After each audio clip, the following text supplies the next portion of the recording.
what we do in the summer, we think is very unique in that it's a 7-week program.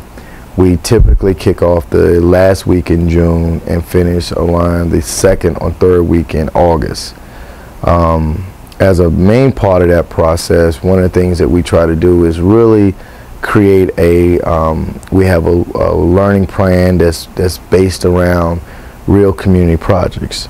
So what we would do is every week projects, or we call them interim presentations or interim tasks, are due in order to help the students build up to the final project or the end of the year.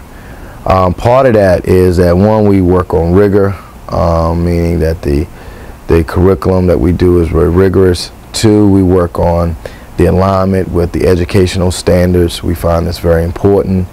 And I think, and finally, we introduce the students to these professional fields of public health, planning, architecture, other fields like that we found that we were doing that we weren't even aware that we were doing, that folk came in and said, "Hey, Roland, you know, this is what I do," you know, and that was kind of intriguing.